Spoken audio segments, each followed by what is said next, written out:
दोस्तों नमस्कार। तो आपका स्वागत है आज की क्लास में। तो आज की क्लास में होने वाले चुनाव प्रणाली के ऊपर के जो कितने प्रकार की चुनाव प्रणाली होती है और उसके प्रकार कौन से होते हैं।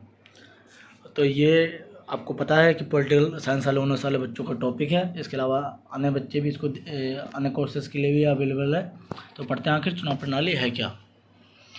ये आपका इंपॉर्टेंट क्वेश्चन है, हमेशा आते ही आता है आपके पेपर में 100%। जितनी भी वीडियोस आई हैं वो सारे क्वेश्चन आते ही आते हैं। तो पढ़ते हैं कि चुनाव प्रणाली है क्या। चुनाव प्रणाली एक चुनाव प्रणाली नियमों का एक समूह है जो चुनाव के संचालन को नियंत्रित करता है। चुनाव प्रणाली क्या है? नियमों का एक समूह है जो चुनाव प्रणाली का संचालन करता है। इसमें राजनीतिक व्यवस्था में वोटों को सीटों में बदलने के तरीके भी शामिल है। इसमें क्या है? वोटों को सीटों में बदलने के तरीके शामिल हैं। इसके नियम कई मायनों में भिन्न है। मतदाता उम्मीदवार या पार्टियों के बीच चयन करता है। मतदाता क्या करता है? उम्मीदवार या पार्टियों के बीच चयन करता है, या फिर मतदाता को चुनता है या फिर पार्टी को चुनता है। मतदाताओं को चुनावी इकाइयाँ या निर्वाचन क्षेत्र में बांटा जा सकता है या नहीं, ये चुनाव प्रणाली निर्धारित करती है। मतदाताओं को चुनाव इकाइयों या निर्वाचन में बांटा जा सकता है या नहीं, ये कौन डिसाइड करता है? चुनाव प्रणाली। चुनाव प्रणाली को दो व्यापक प्रकारों में विभाजित किया गया है। दो मैन उसमें विभाजित किया गया है। जैसे वैसे तीन है, मिश्रित भी है, लेकिन इसमें दो कोई मान्यता प्राप्त है। यानी बहुसंख्यक प्रतिनिधित्व या फिर फर्स्ट फास्ट दी पोस्ट प्रणाली, या फिर इसको बोलते हैं सर्वाधिक वोट पाने वाली प्रणाली भी बोलते हैं। अनुपातिक प्रतिनिधित्व प्रणाली इसका दूसरा भाग। तो इन दो भागों में बांटा गया है। तो पढ़ते हैं सबसे पहले कि फर्स्ट फास्ट दी पोस्ट सिस्टम है क्या, इसमें होता क्या है। तो शुद्ध बहुमत प्रणाली निर्वाचन की एक प्रमुख प्रणाली है जिसमें सर्वाधिक मत प्राप्त करने वाला प्रत्याशी विजयी होता है। इसको क्या बोलते हैं? शुद्ध बहुमत यानी बहुसंख्यक प्रणाली बोलते हैं। इससे क्या होता है? जो व्यक्ति या फिर जो पार्टी सर्वाधिक मत प्राप्त करती है तो वो क्या होता है? विजयी हो जाता है, उसे विजय प्राप्त हो जाती है और वो सत्ता में आ जाता है। इस प्रणाली में उम्मीदवार को डाले गए वोटों में से कम 50% प्लस एक वोट की आवश्यकता होती है जिसमें वह विजयी हो सकता है। तो इस प्रणाली में क्या होता है? जितने भी वोट होते हैं उनमें से 50% प्लस एक की आवश्यकता होती है, या उससे ज़्यादा भी आ जाए तो व्यक्ति क्या हो जाता है? विजयी हो जाता है और सत्ता में आ जाता है। यानी जो व्यक्ति फर्स्ट आता है वही जीतता है। इसमें पूर्ण बहुमत की आवश्यकता नहीं होती। इसमें पूर्ण बहुमत की आवश्यकता नहीं होती कि आपको 90% चाहिए या 100% की 100% बहुमत चाहिए। आपको 50% प्लस मतलब आधे से ज़्यादा चाहिए होती है। इस प्रणाली में परिणाम स्वरूप आलोकतांत्रिक रूप से प्रतिस्पर्धा उम्मीदवार की संख्या 2 तक सीमित हो सकती है। जो आलोकतांत्रिक देश हैं उसमें क्या है? उसमें प्रतिनिधि की संख्या क्या हो सकती है? 2 से अधिक नहीं हो सकती। जबकि लोकतांत्रिक रूप से उससे ज़्यादा हो सकती है, 2 से अधिक हो सकती है, क्योंकि उसमें बहुदलीय व्यवस्था होती है लोकतांत्रिक देश में। इस प्रणाली में बड़े दल आमतौर पर चुनाव में प्राप्त मतों के अनुपात की तुलना में सीटों का अधिक अनुपात जीतते हैं। जो ये प्रणाली होती है इसमें क्या होता है? इस प्रणाली में चुनाव में प्राप्त मतों के अनुपात में सीटों का अधिक अनुपात जीतते हैं। यह प्रणाली छोटे दलों के लिए अनुचित और बड़े दलों के लिए लाभकारी है। जो ये प्रणाली है वो क्या है? छोटे दलों के लिए लाभकारी नहीं है, बड़े दलों के लिए लाभकारी है। जो बड़े दल हैं उनके लिए इसका लाभ क्या है? इस प्रणाली का ये लाभ है कि मतदाताओं के पास सरकार के दलों का स्पष्ट विकल्प होता है। जैसे क्या होता है? जो मतदाता होते हैं, वोट डालने वाले व्यक्ति होते हैं, उनके पास क्या होता है? प्रत्याशी का स्पष्ट विकल्प होता है कि वह किसे चुने और किसे ना चुने। और दूसरा लाभ है इसका कि ये जिम्मेदारी और जवाबदेही सुनिश्चित करते हैं, प्रतिनिधियों और मतदाताओं के बीच सीधा संबंध स्थापित करते हैं।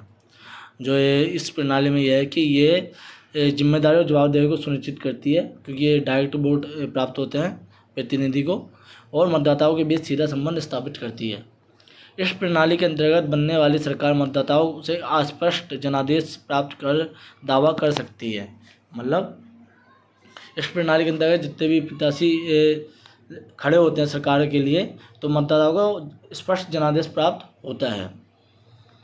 नुकसान क्या है? इसके अंतर्गत सर्वाधिक मत प्राप्त करने वाला उम्मीदवार निर्वाचित हो जाता है, भले ही निर्वाचन मंडल में के बड़े समुदाय ने उसके विरुद्ध वोट दी हों। तो इसका एक घाटा यह है कि जो व्यक्ति जीता है उसे 50% से ऊपर वोट प्राप्त किए हैं तो वो जीत गया, परंतु जो व्यक्ति 50% से कम वोट प्राप्त किए हैं उसके जितने वोट डले हैं वो उसके सारे बेकार जाते हैं। ये प्रणाली छोटे दलों के लिए उपयुक्त नहीं है, मतलब जितने भी छोटे दल होते हैं या फिर जिस देश में छोटे दलों को मान्यता होती है उसके लिए उपयुक्त नहीं है। अमेरिका, भारत, यूके, कनाडा जैसे देशों में इसका प्रयोग किया जाता है। जो अमेरिका जैसे बड़े देश हैं, भारत जैसे बड़े देश हैं, यूके जैसे बड़े देश हैं, कनाडा जैसे बड़े देश हैं, उसमें इस प्रणाली का प्रयोग किया जाता है।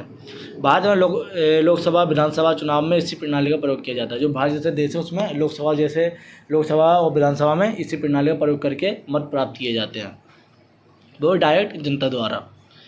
जो अनुपातिक प्रतिनिधित्व प्रणाली है, तो इसमें इस प्रणाली में क्या है, इस प्रणाली का प्रयोग बहुत सदस्यीय निर्वाचन क्षेत्र में होता है। मतलब इस प्रणाली का उपयोग कहाँ होता है, ऐसे क्षेत्र जहाँ पर एक से ज़्यादा सदन होते हैं। इस प्रणाली के अंतर्गत देश में बहुत सदस्यीय निर्वाचन क्षेत्रों को विभाजित किया जाता है। जब इस प्रणाली का यूज किया जाता है तो क्या किया जाता है, देश को अनेक सदनों में बांट दिया जाता है, और जिससे प्रत्येक में आमतौर पर 3 से 8 सदस्य होते हैं। हर सदन में कितने सदस्य पाए जाते हैं, 3 से 8 से अधिक सदस्य नहीं हो सकते, उससे कम हो सकते हैं, और 3 से कम नहीं हो सकते। राजनीतिक दल उतने ही उम्मीदवार उतार सकता है जितने प्रत्येक निर्वाचन क्षेत्र के लिए भरने के लिए सीटें हों। मतलब इस प्रणाली के अंतर्गत एक उम्मीदवार उतने ही व्यक्ति को चुनाव के लिए उतार सकता है जितने की सीटें उपलब्ध हो सकती है उस क्षेत्र में। इसमें मतदाताओं को अपने अपने वोटों की संख्या के अनुपात में प्रतिनिधित्व प्रदान किया जाता है, ताकि बहुमत के साथ अल्पमत को उपयुक्त प्रतिनिधित्व प्रदान किया जा सके। मतलब इस प्रणाली में क्या होता है, जो व्यक्ति सबसे अधिक वोट पाया उसको प्रतिनिधित्व मिलेगा ही मिलेगा, जो उससे कम वोट लाया उसको प्रतिनिधित्व मिलेगा अपने अपने एरिया वाइज। मतलब इसमें जितने भी पार्टियाँ होते हैं, जितने भी दल होते हैं, उन सबको अनुपात के अनुसार, मतलब वोटों के अनुसार उनका प्रतिनिधित्व निर्धारित किया जाता है। चाहे वो ज़्यादा वोट लाए चाहे कम वोट लाए, वो प्रतिनिधित्व करता है। ये प्रणाली छोटे और बड़ी पार्टियों दोनों के लिए उपयुक्त है। ये छोटे और बड़ी पार्टी मतलब भारत जैसे देश में यूज हो सकती है, और यूके जैसे देश में हो सकती है, और उससे भी छोटे देश हैं जितने भी, उन देशों में भी हो सकती है। यह प्रणाली बहस, बातचीत और आमतौर सहमति को बढ़ावा देता है, क्योंकि बड़ी संख्या में छोटे दलों को इस प्रणाली में प्रतिनिधित्व मिलता है। इसमें क्या होता है, छोटे दलों को भी प्रतिनिधित्व मिलता है, और जितने बड़े दल होते हैं उनको प्रतिनिधित्व मिलता है। ये प्रणाली होती है वो प्रतिस्पर्धा को बढ़ाती है, और ये अत्यधिक लाभकारी है छोटे दलों के लिए। तो ये आपकी दोनों प्रणालियाँ थी और ये दलीय व्यवस्था थी। तो ये आपके क्वेश्चन में इंपॉर्टेंट है, जो हर साल आते हैं। आप मेरे चैनल पर जितने वीडियो हैं